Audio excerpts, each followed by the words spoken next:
Welcome to Studio 5. Here's what's ahead on today's show. Free concerts? It goes against the proven business model. A look at Carman's rise from the streets of New Jersey to stages around the world and now the big screen. It was just a great story, and I was like, this has got to be a movie. Wide receiver A.J. Brown's sideline read pushes the book up the bestsellers list. The book is amazing. Its author takes us inside the pages and the principle.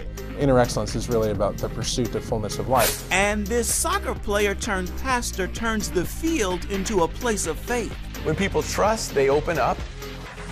Carmelo Dominic Licciardello was known to millions as simply Carman. He grew up in the streets of New Jersey, but his music took him to stages around the world.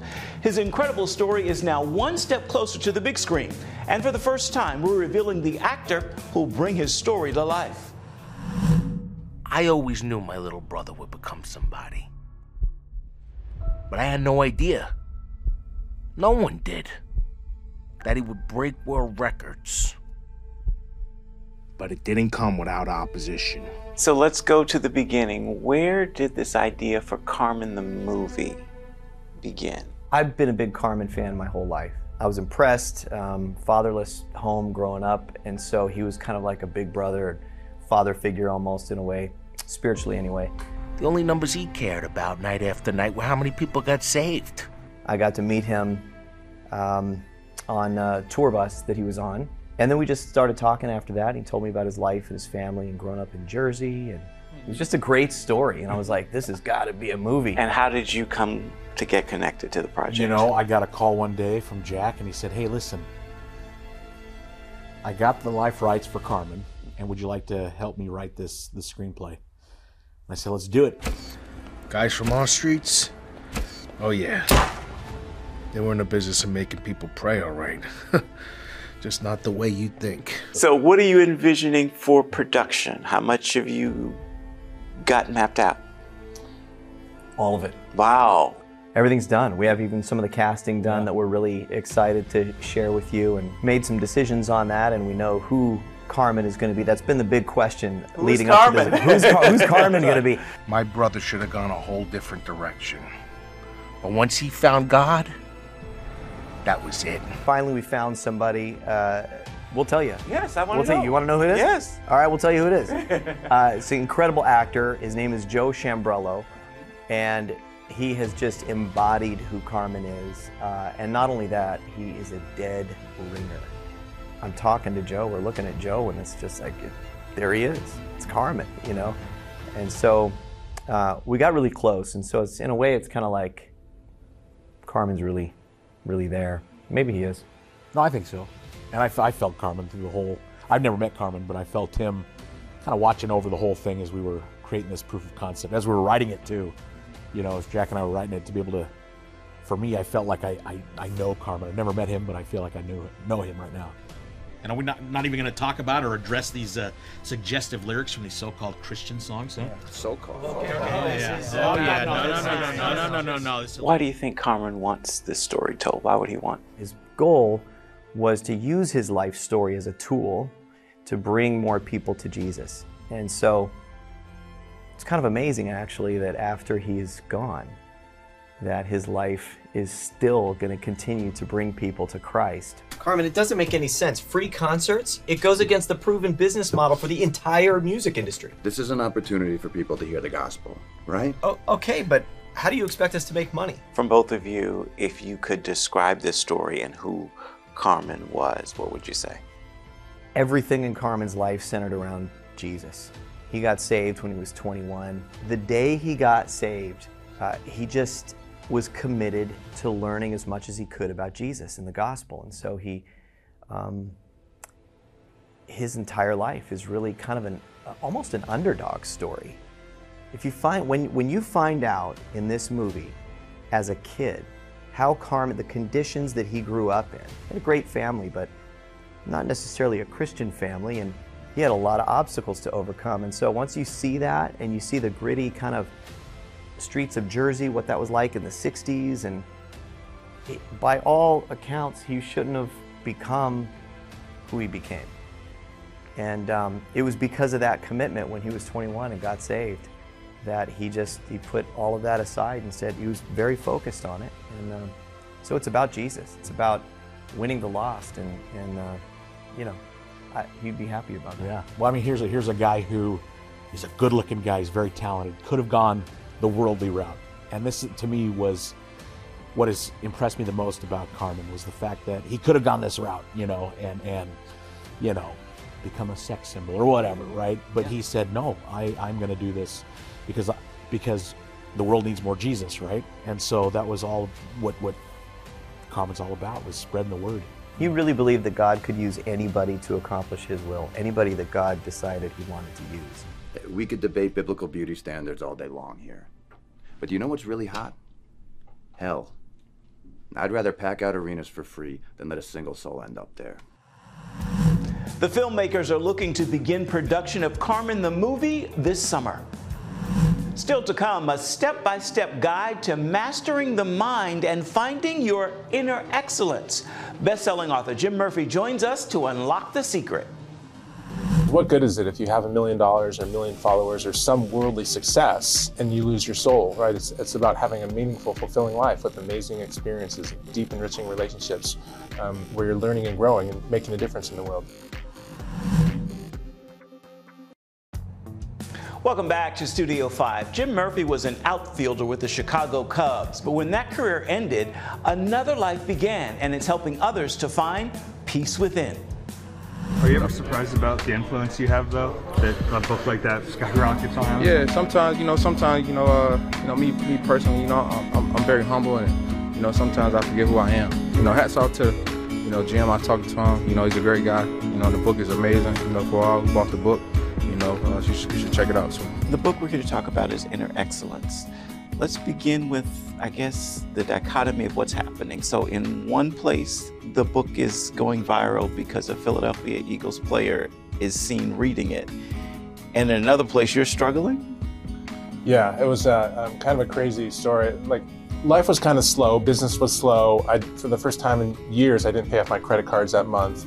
And my mom was dying. She actually died 4 days later, January 16th. So January 12th was when A.J. Brand was first seen on television reading the book during the football game. And so that Sunday, I'm in Dallas, Texas to lead an Inner Excellence retreat. And I'm walking around downtown Dallas, like I said, kind of feeling kind of somber. And then I look at my phone, I see all these texts, and I think my mom died because why all the texts? Yeah. So then I look at them and it said, you need to turn on the wild card game. And that's when I found out with the rest of America that AJ was reading it before the game and during the game and every game, yeah. And why was he reading it? What does he use the book for? Yeah, to get centered or to kind of get focused. And so kind of what he told me was his sport, and especially his position as a wide receiver in the NFL, it's a very violent, dangerous sport, and you need to have this sense of fearlessness to play his position well. And he's one of the best in the world. And so he reads the book to kind of clear his mind and get recentered. And that's kind of what Inner Excellence is about, is focusing on what's true and eternal and based on the Bible. Going inside the book, many of us would think that struggle is the enemy of excellence, but that's not true. That's right, yeah, that's not true. So the best possible life, the subtitle of Inner Excellence is Train Your Mind for Extraordinary Performance and the Best Possible Life. And so the key part of that whole title is the last part, the best possible life. Because what good is it if you have $1 million or a million followers or some worldly success and you lose your soul, right? It's about having a meaningful, fulfilling life with amazing experiences, deep, enriching relationships, where you're learning and growing and making a difference in the world. And so that's what Inner Excellence is about, is that selflessness that leads to fearlessness. You talk a lot about affluenza in this book. I think I'm saying that right. What is that? Yeah, affluenza. So this is a virus of the heart. We have this heart that's our control center for our lives, and everything we do flows from our heart. And so training it, the most important thing you'll ever do. And we have an ego that's this human nature that's always threatened, always comparing, and never satisfied. And so every day we wake up, our ego wants to go right to our circumstances and wants to achieve, so we can have enough achievements or followers or money, so we can be enough, and so we're somebody, so we can feel that sense of love. But of course, you're never going to find it in that place. So Inner Excellence is really about the pursuit of fullness of life and let everything else be aptitude. What are some of the questions we should be asking ourselves in order to find that fulfillment? Yeah, so the greatest challenge that we have in performance in the life is self-centeredness, and which leads to self-reliance. And the greatest power is surrendered to a power far greater than yourself. And so, ideally to a power that say, grows the grass, spins the earth, and holds the stars in place. That power is the one that, so I try to help people elevate their loves so that what they love most, because what you love most is what's running your life. And so elevate it to something that's really, really empowering. The Christian life is really understanding that it's not you're not the one that needs to fix everything. God's going to fix it. You just got to surrender your heart to Him. And when you surrender, fully surrender, then you can be fearless. Before we end, you're talking about the Christian life. What is Zoe? What is it? Yeah, Zoe is thanks for asking. That's a great question. So when I was writing Inner Excellence, I gave the manuscript to my friend Jennifer, and I said, from my church, I said, can you read this and make sure it lines up with the Bible? And she said, Jim, I read Inner Excellence, and have you ever heard of the word Zoe? And I said, no. She said, it's in the Bible a lot. It means fullness of life. I think your book is talking about that. And I said, oh my gosh, yes, absolutely. My whole life I've wanted to be the guy that every guy wanted to be and every girl wanted to be with, and hit home runs and make millions of dollars and be rich and famous, when what I've always really wanted was to feel fully alive. And so Zoe, this Greek word, means absolute fullness of life. And that's what Jesus came to do, to bring us fullness of life. You can purchase Inner Excellence wherever you get your reading material. A picture is worth 1,000 words, so for a moment we're going to stop speaking and let the photos do the work. Here's this week's Studio 5 Snapshot. We pause to honor and remember actor and comedian George Wendt, the beloved entertainer best known for his performance as Norm Peterson on the long-running comedy series Cheers, has died. Wendt began his acting career in 1975 when he joined the famed improv school, the Second City Main Stage. He left in the 1980s to pursue film and television roles. In his nearly 5 decades in Hollywood, Wendt earned 6 Emmy nominations. George Wendt was 76. And that's your Studio 5 Snapshot for this week. And still to come here on Studio 5, a pro soccer player fighting for his life shares what he learned in his brush with death. Identity leads to security, and security leads to authenticity. And soccer players, athletes feel like you always have to be impressive, compete. When you're secure, you can rest in the Lord's love.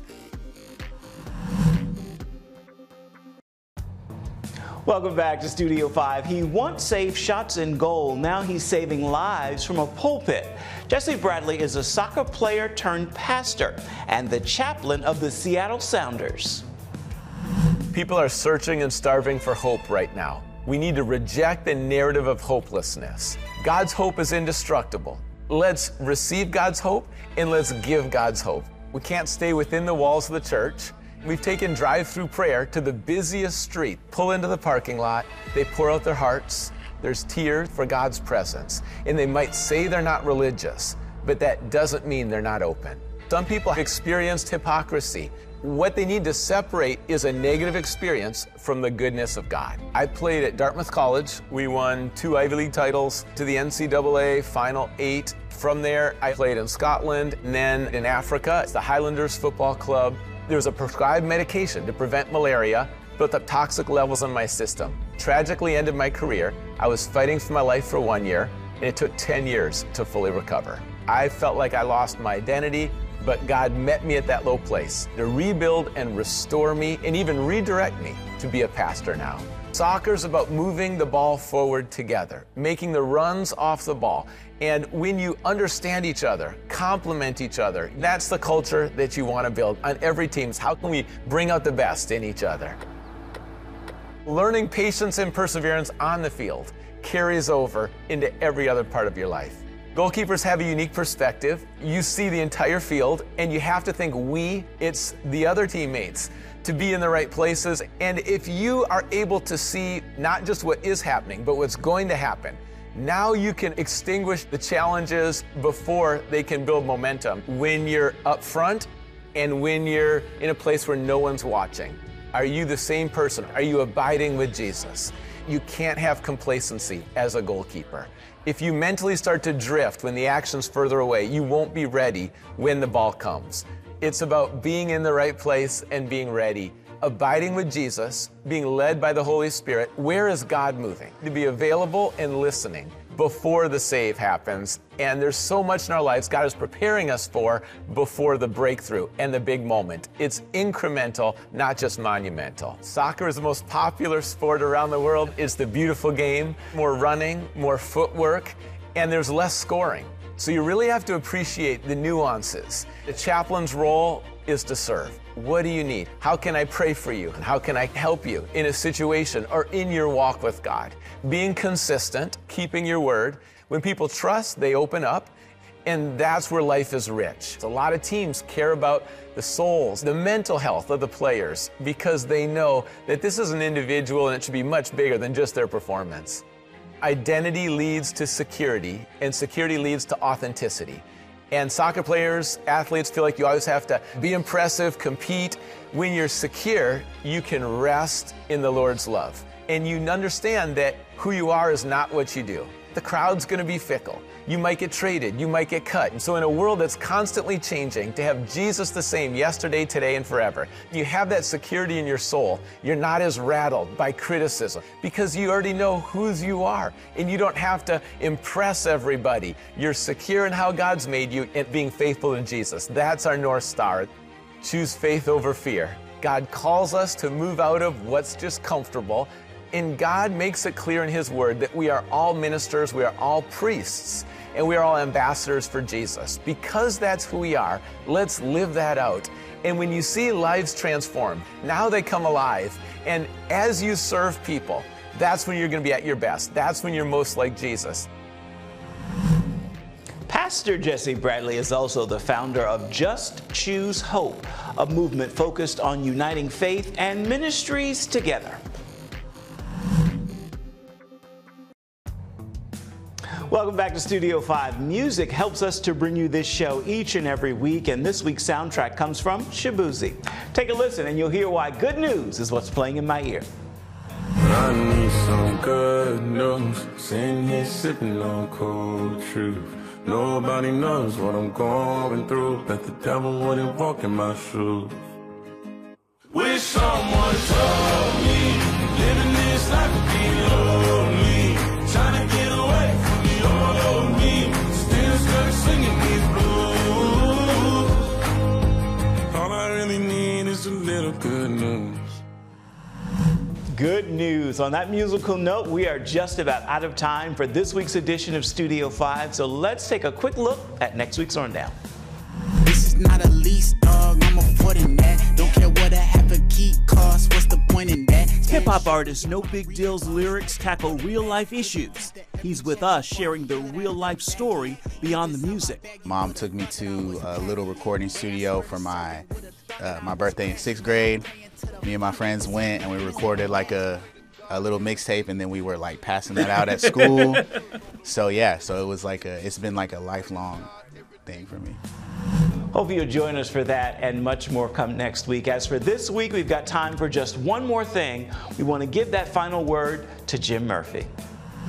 At the end of the day, some things you should be doing to sort of cleanse yourself of the day. Talk me through that process. How do we do that every day? Yeah, so you can think of it as the prayer of examine, where at the end of the day, you're going to go through your whole day from start to finish and look at all the things that you've learned and all the gifts that you've been given. So gratitude is closely linked to inner peace, and inner peace is closely linked to inner strength and mental toughness, and they're all linked to beauty. And so gratitude is one of these key things that we can control. And what's so important to understand is that either you're grateful or you're entitled. There's no in between. And so it's easy to find out which one you've been. Just look at your life in the last 24 hours and think, how grateful have I been in the last 24 hours? Because if you haven't been, then you've been entitled. I mean, I've never been like that, just kidding.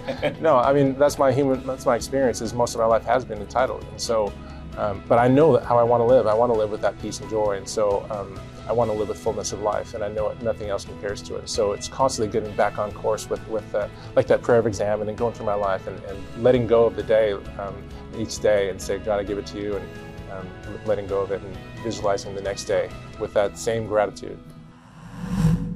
Jim Murphy, thank you. That is a great final word for this week's edition of Studio 5 and for this week's look at uplifting entertainment. Until next time, make time to uplift someone around you, and then please come on back and see where Studio 5 takes you next week. Bye-bye.